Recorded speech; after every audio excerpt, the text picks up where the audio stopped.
आज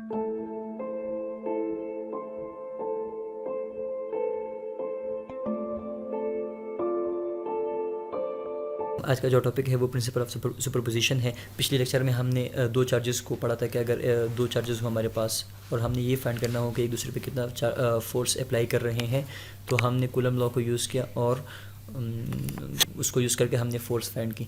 अब हमारे पास अगर दो से ज़्यादा चार्जेस हो, मतलब 1 2 3 जितने भी हो, तो वो हमने किस तरह फाइंड करना है। तो यहाँ पे मैंने डिफिनेशन लिखी हुई है, in a system of N charge. N charge मतलब ये है कि नंबर ऑफ़ चार्जेस जितने भी हो, तो एन क्या है, एन नंबर ऑफ़ चार्जेस है।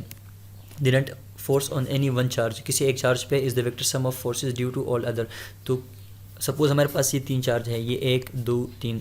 अगर ये Q1 और Q2 Q3 पे फोर्स अप्लाई कर रहे हैं, तो हमारे पास Q3 पे जो फोर्स होगा वो किस चीज़ के बराबर होगा। तो Q3 पे फोर्स जो बराबर होगा वो होगा force 3 due to 1 plus force on 3 due to 2, इनका वेक्टर सम। तो हम इनका अगर वेक्टर सम करें इन दोनों चार्जेस का, तो वो उतनी फोर्स इस पे होगी। तो अगर हमारे पास n चार्जेस हो, n नंबर ऑफ़ चार्जेस हो, तो हमारे पास वो किस तरह होगा, f। अगर हम n1 plus n2 plus f n3 plus जितना आप चार्जेस हो उसको आप वेक्टर सम कर लेंगे उसका, तो ये वेक्टर सम है। अच्छा, यहाँ पे हमारे पास एक क्वेश्चन है कि find the net force on Q at vertex C due to 2 other charges. तो हमारे पास ये एक ट्राइंगल है, इक्विलेटरल ट्राइंगल, जिसके तीनों कॉर्नर पे चार्जेस पड़े हुए हैं। तो हमने कॉर्नर C पे फोर्स फाइंड करनी है, यहाँ पे जो चार्ज है उस पे, इन दोनों चार्जेस की वजह से। तो सपोज़ हमारे पास ये तीनों चार्जेस जो है वो प्लस चार्जेस हों। अब इसको कुछ भी, कोई भी चार्ज पेपर में गिवन हो सकता है, लेकिन सपोज़ अभी हम फ़िलहाल इसको प्लस लेते हैं। तो ये वाला जो वर्टेक्स ए पे है वो वर्टेक्स सी वाली सी पे इस तरह फोर्स अप्लाई करेगा। क्यों, पॉजिटिव चार्ज है वो, तो वो उसको रिपेल करेगा। तो vertex force on vertex C due to vertex A, और ये वर्टेक्स बी पे जो चार्ज है वो इस पे फोर्स इस तरह अप्लाई करेगा कि वो भी पॉजिटिव है, तो उस पर भी रिपल्सिव फोर्स अप्लाई करेगा। तो F force on vertex C due to vertex B. अच्छा, अब हमने इसका रेक्टेंगुलर कंपोनेंट फाइंड करना है। तो हमें पता है कि ये सारे चार्जेस सेम हैं, तो इन सब पे एफ फोर्स अप्लाई होगा। तो अगर हम इसका एफ एक्स फाइंड करें तो हमारे पास वो क्या होगा, वो एफ फोर्स ड्यू, ये फोर्स होगा जो एक्स कंपोनेंट पे होगा, और ये फोर्स जो इसका कॉस 60। क्यों, यहाँ पे क्या एंगल है, 60 एंगल है। क्यों, ये एक इक्विलेटरल एंगल है, तो इसके सारे जो एंगल्स होंगे वो 60 होंगे। तो पास एक्स कंपोनेंट के फोर्सेस आ गए, एफ वाई के कंपोनेंट के क्या होंगे। तो इस वाले फोर्स का वाई कंपोनेंट नहीं होगा, क्योंकि ये एंगल 0 है और साइन 0 हो जाता है। सिर्फ इस फोर्स का वाई कंपोनेंट होगा, तो हमारे पास क्या होगा, एफ साइन 60। तो हमारे पास एफ एक्स किस किस चीज़ के बराबर होगा, एफ प्लस एफ 1/2, और ये किस चीज़ के बराबर होगा, एफ 3/2। और इसको हम एफ वाई को हम सॉल्व कर लेते हैं। तो F Y is equal to F √3/2 under sine 60 √3 के बराबर होता है, और कॉस 60 1/2 के बराबर होता है। तो अब हम इसको आगे मज़ीद सॉल्व कर लेते हैं। तो एफ नेट क्या होगा हमारे पास, F net is equal to F X square plus F Y square. तो जब हम इसको आगे सॉल्व कर लेंगे तो हमारे पास क्या आएगा, तो एफ एक्स हमारे पास क्या है, एफ एक्स हमारे पास है 3/2 स्क्वायर, और एफ वाई हमारे पास क्या है, एफ 3/2, और इसका हम लोग स्क्वायर ले लेंगे। और फिर मज़ीद इसको हम सॉल्व कर लेंगे। तो हम मज़ीद सॉल्व कर लेते हैं। तो एफ़ का स्क्वायर होगा 3 स्क्वायर का, 3 का स्क्वायर 9 होता है, 2 का स्क्वायर 4 होता है, और इसको हम प्लस कर लेंगे। तो एफ़ स्क्वायर और 3 स्क्वायर जो है वो 3 के बराबर होता है, और नीचे 2 स्क्वायर 4 आ जाएगा। तो जब आप इस दोनों को प्लस कर लेंगे तो हमारे पास आएगा 4 एफ स्क्वायर और 12। तो ये हमारे पास 4 1s are 4, 4 3s are 12। तो जब आप इसको नीचे मज़ीद सॉल्व कर लेंगे तो आपके पास जो नेट फोर्स है वो किस चीज़ के बराबर आ जाएगा, एफ नेट किसके बराबर है, एफ स्केयर 3 के। तो ये एफ नेट किसके बराबर आ जाएगा, एफ नेट बराबर आ जाएगा f√3। तो हमारे पास इस पे इतना फोर्स अप्लाई होगा। आप इस जिस तरह मैंने वेक्टर सम फाइंड किया, आप डिफरेंट वेज में वेक्टर सम फाइंड कर सकते हैं। आप इसको इस तरह भी फाइंड कर सकते हैं सिंपल वे में, कि आप इसको इस तरह सिंपल वे में फाइंड कर सकते हैं कि मेरे पास एफ नेट क्या होगा अगर एक फ़ोर्स इस तरह लग रही है, सही है, और एक फ़ोर्स जो है वो इस तरह लग रही है, तो इसका एफ नेट हमें पता है कि इसके बीच से गुजरेगा पैरेललोग्राम जो तरीका है उससे। तो फिर हमारे पास क्या होगा, एफ स्केयर प्लस 2f और इसके साथ क्या आएगा, cos 60। तो जब आप इसको सॉल्व करेंगे तो आपके पास इससे भी सेम टू सेम आंसर आएगा, जो 3f आंसर आपके पास आएगा। तो अब इन दोनों तरीक़ों से इसका वेक्टर सम फाइंड। यहाँ पे एक और क्वेश्चन है कि find the net force at vertex D पे हमने फोर्स फाइंड करनी है due to all other charges. इस वर्टेक्स पे हमने नेट फोर्स फाइंड करनी है बाकी चार्जेस की वजह से। तो अगर ये नेगेटिव हो, ये पॉजिटिव हो, ये पॉजिटिव हो, ये पॉजिटिव हो, तो ये नेगेटिव वो पॉजिटिव इसको अट्रैक्ट करेगा उस तरफ, ये उसको इस तरफ अट्रैक्ट करेगा और इस पे फोर्स इस तरफ लगेंगे। तो अब यहाँ पे कितने फोर्सेस ऐड कर रही है, 3 फोर्सेस ऐड कर रही है, एक अपवर्ड, एक हॉरिजॉन्टल फोर्स एक्ट कर रही है, तो और एक इस तरफ फोर्स एक्ट कर रही है। तो इस फोर्स को क्या कहेंगे, force on D due to C, और ये क्या है, force on D due to B, और ये क्या है, force on D due to A. अच्छा, पहले इन दोनों को सॉल्व कर लेते हैं, इन दोनों फोर्सेस को। तो आपको पता है कि हमारे पास अगर इस तरह 90 डिग्री में कोई फोर्स हो, सपोज़ ये एफ फोर्स है, ये एफ फोर्स है, तो इनका रिजल्टेंट क्या होगा, इनका रिजल्टेंट हमेशा बीच से गुजरेगा। तो मतलब ये है कि इसका रिजल्टेंट क्या है, ये है। तो चलो पहले इसका ये रिजल्टेंट फाइंड कर लेते हैं। तो इसका रिजल्टेंट क्या होगा, एफ इज़ इक्वल टू ये फोर्स का स्क्वायर और इसका स्क्वायर।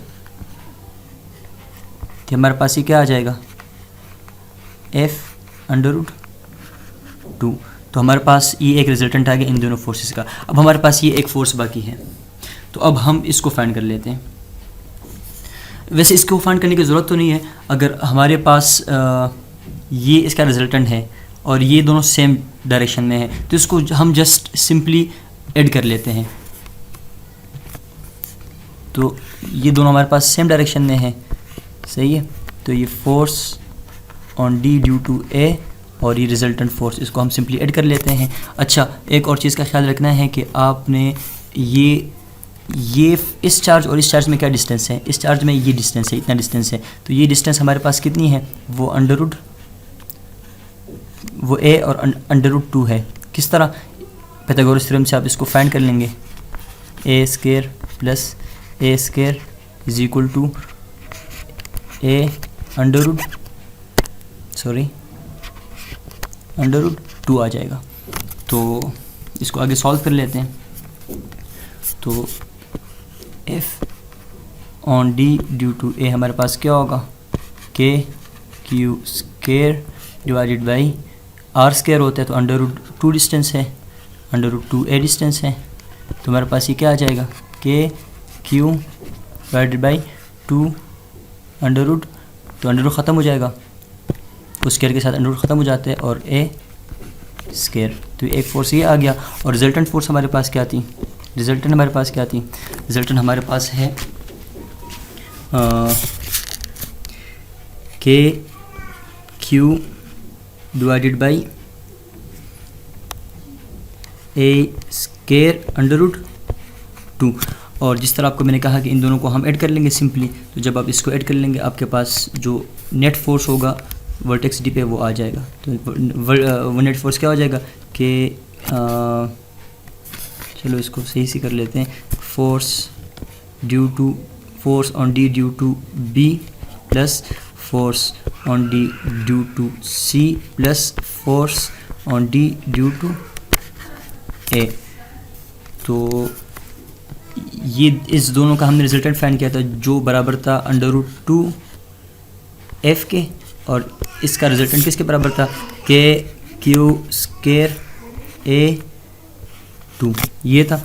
और यहाँ पे हमारे पास f किस चीज़ के बराबर होगा, f बराबर होगा √2 के क्यू स्केयर ओवर ए स्केयर के बराबर होगा, और हमारे पास के क्यू स्केयर ओवर ए स्केयर ओवर 2 यहाँ पे स्केयर है। तो जब आप इसमें क्या कर लेंगे, इसमें के क्यू ओवर A2 कॉमन ले लेंगे, आपके पास अंदर क्या रह जाएगा 2 + 1/2। तो ये आपका आंसर है। तो इसी तरह आपने फोर्स फाइंड की वर्टेक्स डी पे। इसको एक बार रिवाइज कर लेते हैं। तो सपोज़ हमारे पास ये इसको एक बार रिवाइज कर लेते हैं कि हमारे पास इस वर्टेक्स पे हमने फोर्स फाइंड करनी है। तो एक फोर्स ऊपर की तरफ थी, एक फोर्स नीचे की तरफ थी। तो हमने क्या किया कि हमने इन दोनों का रिजल्टेंट फाइंड किया, क्योंकि ये फोर्स जो होगी वो इस डायरेक्शन में होगी, इस डायरेक्शन में होगी, और पहले हमारे पास इस डायरेक्शन में एक फ़ोर्स है। तो हमने क्या किया, जो पहले फोर्स था एक इस डायरेक्शन में, वो क्या था FDA, और इसका रिजल्टेंट दोनों सेम डायरेक्शन में है, तो दोनों को हम सिंपली ऐड कर सकते हैं। तो इसका रिजल्टेंट फाइंड करके हमने उसको इसके साथ सिंपली ऐड किया, क्योंकि दोनों सेम डायरेक्शन में है, दोनों आप ऐड कर सकते हैं। तो ये हमने इस पूरे सवाल में किया।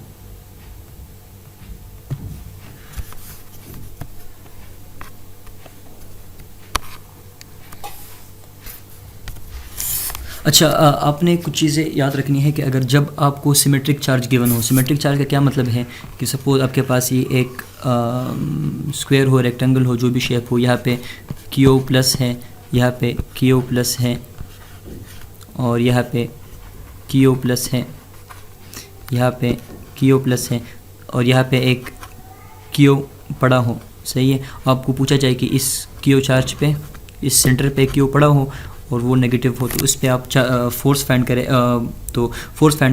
तो फोर्स इस पे हमेशा क्या होगी, 0 होगी। ये आप फाइंड कर सकते हैं। अगर ये साइड ए हो, ये साइड ए हो, ये साइड ए हो, ये साइड ए हो, तो ये इसके बीच डिस्टेंस हो जाएगी, ये इसके बीच डिस्टेंस हो जाएगी, ये इसके बीच, ये इसके बीच। तो ये नेगेटिव है, ये पॉजिटिव है, ये इसको इस तरफ खींचेगा, ये नेगेटिव है, वो पॉजिटिव, वो उसको उस तरफ खींचेगा, वो उस तरफ उसको खींचेगा, उसको तरफ, ये उसको उस तरफ खींचेगा। तो ये इसको कैंसिल कर देगा, ये इसको कैंसिल कर देगा।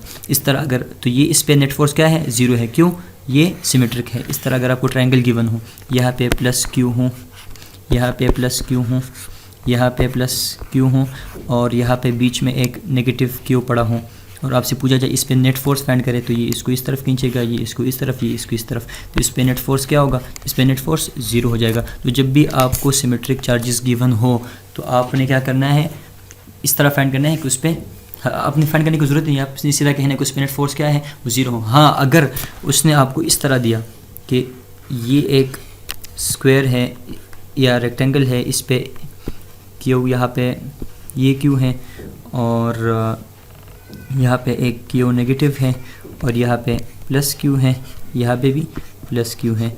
तो यहाँ पे एक चार्ज पड़ा हो सपोज़ मिड में, तो ये इसको इस तरफ खींचेगा, और ये उसको उस तरफ खींचेगा, ये उसको इस तरफ खींचेगा, और ये नेगेटिव है, तो वो ये बीच में पॉजिटिव पड़ा है सपोज़, तो ये उसको इस तरफ पुश करेगा, क्योंकि वो नेगेटिव है, दोनों पॉजिटिव है, तो वो पुश करते तो उस तरफ पुश करेगा। तो ये इसके साथ कैंसिल हो जाएगा, और इसका टोटल फोर्स क्या आ जाएगा, F = इसका सम और इसका सम। क्यों, दोनों सेम डायरेक्शन में है, और सिमेट्री नहीं है, क्यों यहाँ पे नेगेटिव है, यहाँ पे पॉजिटिव है, तो सिमेट्री खत्म होगी। तो हमारे पास इसका आंसर क्या होगा, 2F हमारे पास इसका आंसर आ जाएगा। तो ये आपने याद रखना है कि जब सिमेट्री होगी तो उस पर नेट फोर्स 0 होगा, जब सिमेट्री नहीं होगी तो आपने फाइंड करना है, और कोशिश करें जिस साइड पे सिमेट्री आए तो उसको कैंसिल करें, उसको सॉल्व करने की ज़रूरत नहीं होती। आज के लिए इतना ही काफ़ी। आपका कोई सवाल हो तो आप कमेंट में पूछ सकते हैं। Thank you.